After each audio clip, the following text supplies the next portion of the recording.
Chair, in the past, during rate cuts, you used the word recalibration. And I wonder if you pointedly did not use it this time. And in fact, when you said policy is not on a preset course, did you mean that as sort of the opposite of recalibration? Are we meeting to meeting, data point by data point? Are we in the process here of getting back to neutral? Thank you. So I think we're in a meeting by meeting situation. We're going to be looking at the data. Let me say a word about the SEP really here. So we often point this out. What the SEP is it's an accumulation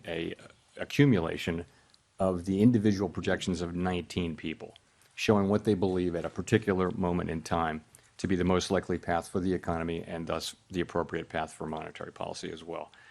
And as you know, we don't debate or try to agree on what that is. We just write them down and accumulate them. We do sometimes discuss them.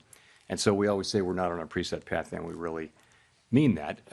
The actual decisions we make are going to be based on the incoming data, the evolving outlook, and the balance of risks at the time the decisions are actually made. So you will have seen that we have 10 participants out of 19 who wrote down 2 or more cuts for the remainder of the year, and 9 who wrote down fewer than, in fact, in a good number of cases, no more cuts. So rather than looking at this as certainty, I would encourage people, as always, to look at the SEP as through the lens of probability.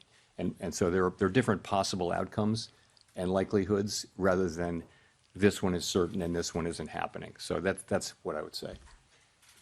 Thank you for getting to my follow-up question, which was, is the dispersion in the outlook a sign of uncertainty of policy in the meetings to come? Thank you.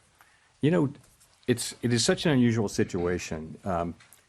Ordinarily, when the labor market is weak, inflation is low. And when the labor market is really strong, that's when you got to be careful about inflation. So we have a situation where we have two-sided risk.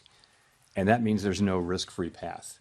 And so it's quite a difficult situation for policymakers. And it's not at all surprising to me that you have a range of views. It's not so much about having different views for the path of the economy, but it's partly that. But it's also partly about what's the right thing to do in light of the tension between the two goals. How do you weight them?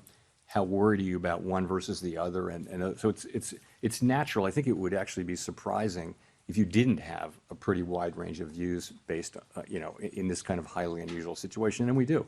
So, we get together, we discuss, we have a great discussion, and then we decide what to do and we act.